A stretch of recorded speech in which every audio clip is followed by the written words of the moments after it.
Salam dan bahagia Bapak Ibu guru hebat, khususnya Sobat Penggerak.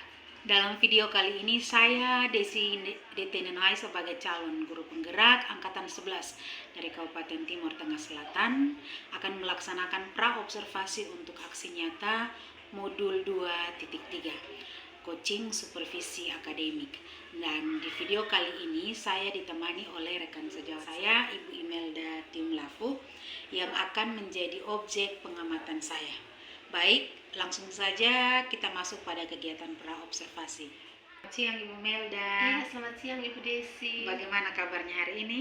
Puji Tuhan, baik sekali. Iya, baik Ibu. Jadi pada kegiatan kali ini kita akan melaksanakan kegiatan pra-observasi yang tujuannya adalah ketika Ibu sudah melaksanakan kegiatan pembelajaran di kelas, saat kegiatan observasi yang nanti akan saya lakukan kepada Ibu Melda, Ibu bisa menjadi lebih siap dan bisa menjadi lebih percaya diri dengan berbagai hal yang sudah kita bahas setelah ini. Begitu. Jadi baik Ibu, untuk kegiatan pra-observasi kali ini ada beberapa pertanyaan yang ingin saya tanyakan kepada Ibu. Boleh? Baik Ibu, silakan. Ya baik. Untuk pertanyaan yang pertama, terkait tujuan pembelajaran nanti di kelas, maka tujuan pembelajaran apa yang ingin Ibu capai di kelas nantinya? Baik Ibu Desi, tujuan pembelajaran yang akan saya capai di kelas di saat proses pembelajaran berlangsung nanti adalah peserta didik mampu menganalisis kolonialisme dan perkembangan perlawanan bangsa Indonesia. Oke, baik Ibu. Jadi nanti materinya adalah Materinya tentang kebijakan masa pemerintahan kolonial di Indonesia. Kebijakan Masa pemerintahan kolonial di Indonesia. Ya, jadi terus dalam melaksanakan kegiatan pembelajaran di kelas nanti, saya ingin tahu kira-kira model pembelajaran apa yang akan Ibu gunakan. Iya, baik Ibu. Model pembelajaran yang saya gunakan dalam proses pembelajaran nanti adalah project based learning. Oke, berarti project based learning yang akan Ibu gunakan untuk model pembelajaran.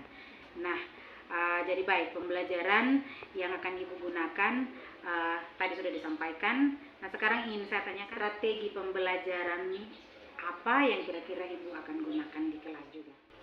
Baik Ibu, untuk strategi pembelajaran di sini saya akan menggunakan strategi pembelajaran berdiferensiasi, di mana di saat dalam kelas itu saya akan membagi anak-anak dalam beberapa kelompok, dan di dalam kelompok mereka akan berdiskusi, dan dalam diskusi tersebut saya akan mendampingi mereka untuk menyelesaikan materi sesuai dengan materi yang saya sudah. Baik Ibu Melda, kira-kira penilaian apa atau penilaian yang bagaimana yang akan Ibu terapkan di dalam kelas nanti?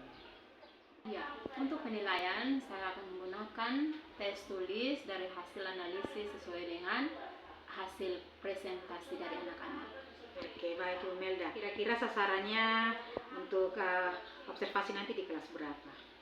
Sasarannya di kelas yang sudah saya siapkan itu adalah kelas 11.3. 11.3. Jam keberapa Ibu kalau boleh tahu? Jam pertama kedua. Jam pertama kedua. Rencananya kita akan laksanakan di hari apa? Di hari Senin minggu depan. Oke, baik. Mungkin pertanyaan dari saya cukup. Jadi saya hanya ingin tahu saja arah nanti pembelajaran seperti apa, karena nanti yang saya pantau nanti juga berkaitan dengan pembelajaran dengan hal yang tadi sudah kita bicarakan. Di hari Senin, di jadwal yang sudah tadi Ibu sampaikan, pelaksanaan observasi akan kita lakukan, dan saya berharap semua dapat teramati dengan baik, dan semoga harapannya Ibu dapat melaksanakan tahapan observasi dengan maksimal. Bersama kegiatan observasi saya hari ini, saya akan mengamati secara langsung kegiatan pembelajaran dari Ibu Imelda di dalam kelas. Sudah siap Ibu? Sudah siap. Oke, kita segera masuk ke kelas.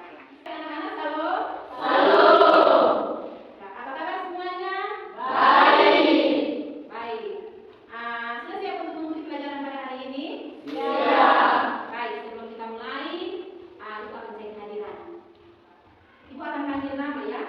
Baik. Ibu akan cek hadiran, tetapi di saat Ibu panggil nama, Ibu harus cerita-cerita sedikit dulu. Ibu rencananya mau jalan-jalan, tapi Ibu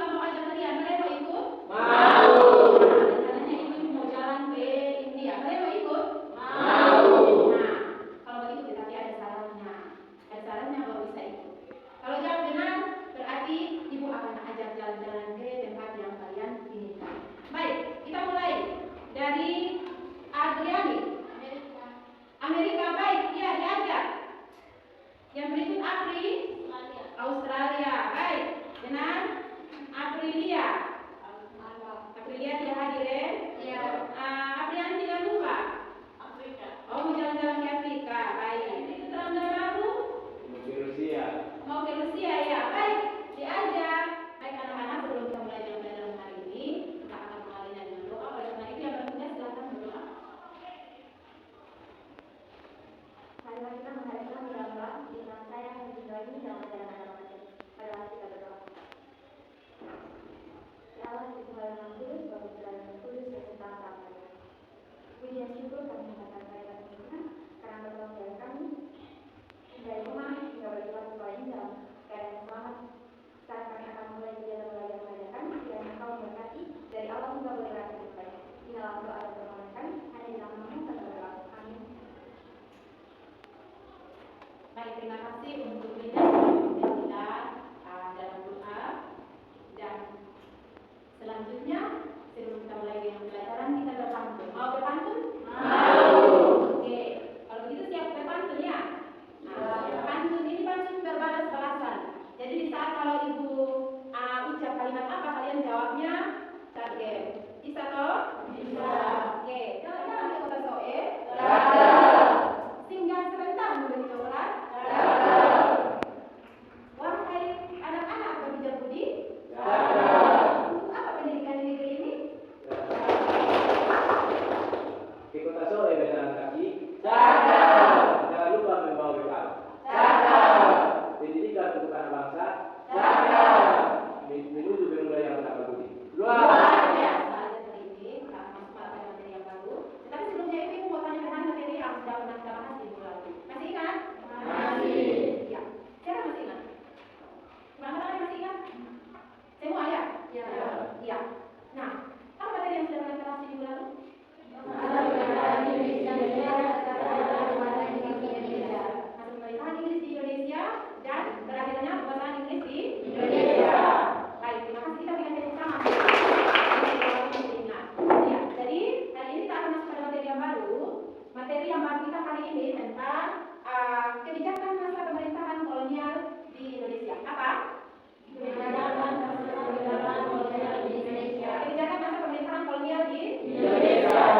Ya, jadi yang menjadi tujuan pembelajaran kita hari ini yang harus kita capai adalah menganalisis masa pemerintahan kolonial di Indonesia. Masa pemerintahan kolonial di Indonesia. Ada kebijakan-kebijakan masa pemerintahan kolonial di saat berada di Indonesia. Ada 4 kebijakan. Ada berapa kebijakan? 4. Ada 4 kebijakan.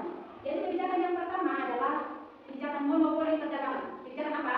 Monopoli perdagangan. Kebijakan yang pertama adalah kebijakan monopoli perdagangan. Yang kedua adalah kerja paksa atau disebut dengan loading. Apa? Kerja paksa atau istilahnya disebut dengan loading. Yang ketiga adalah sewa tanah. Yang ketiga adalah apa? Sewa tanah. Dan yang terakhir adalah tanam paksa. Apa? Tanam paksa. Ada 4 kebijakan yang diterapkan di masa pemerintahan kolonial di Indonesia. Nah, 4 kebijakan ini kita akan bahas. Setelah itu kita harus tahu, kita harus mengerti apa saja kebijakan itu, lalu apa saja yang dibuat dalam kebijakan-kebijakan itu dalam bidang politik dan juga bidang ekonomi. Dalam bidang politik dan juga bidang apa? Ekonomi. 4 kebijakan yang sudah tadi disebutkan itu kita akan bahasnya dalam bentuk diskusi kelompok.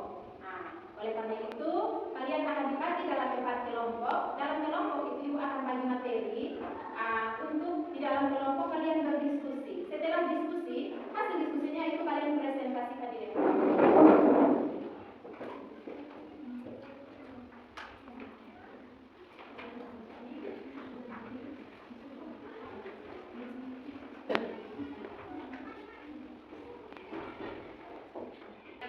Sesuai dengan materi yang sudah dibagi per kelompok, kalian diskusi dalam kelompok, membahas materi sesuai dengan yang sudah ibu bagi tadi, bahas bersama, paham, kemudian presentasikan di depan, sampaikan di depan. Sudah siap? Sudah. Silakan. Baik, sekarang waktunya untuk kalian diskusi sesuai dengan materi yang sudah ibu bagikan tadi. Usahakan diskusinya dalam setiap kelompok itu aktif ya, aktif semua, supaya sebentar apa yang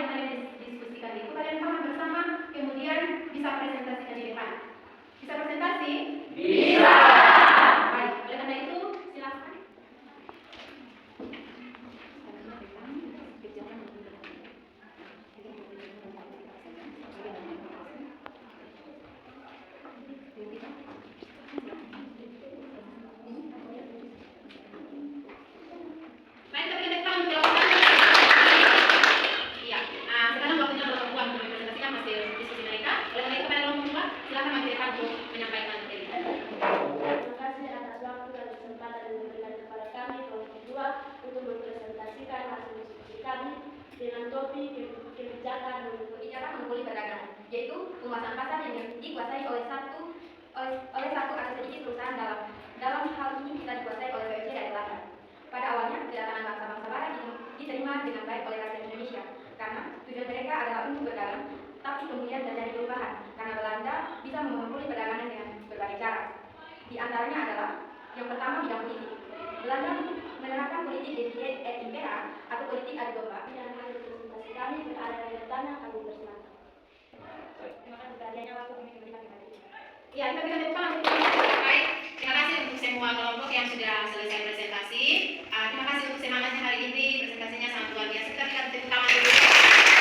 Jadi, dari materi yang tadi sudah kalian sampaikan di dalam kelompok kalian, mulai dari kebijakan monopoli perdagangan, kebijakan kerja paksa atau kerja rodi, kemudian sewa tanah, dan juga yang disampaikan oleh kelompok 4 mengenai tanah paksa. Apa yang sudah kalian jelaskan tadi itu dapat diambil kesimpulannya bahwa kebijakan masa pemerintahan kolonial di Indonesia itu membawa kerugian, membawa kesengsaraan bagi seluruh masyarakat Indonesia. Seperti yang tadi dijelaskan oleh kelompok 2 mengenai monopoli perdagangan, di situ menjelaskan bahwa menerapkan sistem politik adu domba, di mana politik adu domba ini menghasut kerajaan-kerajaan besar yang ada di Indonesia untuk terpecah belah, tidak bersatu tetapi menjadi terpecah belah. Ya. Kemudian di dalam bidang ekonomi, pemerintahan Belanda meminta raja untuk menandatangani kontrak monopoli perdagangan, di mana orang-orang Indonesia hanya bisa menjual hasil pertanian itu kepada VOC, tidak bisa dijual kepada negara-negara lain. Jadi artinya kedatangan bangsa-bangsa Barat ke Indonesia itu membawa kerugian yang sangat besar bagi bangsa Indonesia. Itu saja kesimpulan. Ya, jadi dari materi yang tadi sudah kalian sampaikan dalam kelompok kalian, mulai dari kebijakan monopoli perdagangan, kebijakan kerja paksa atau kerja rodi, kemudian sewa tanah, dan juga yang disampaikan oleh kelompok 4 mengenai tanah paksa. Apa yang sudah kita hari ini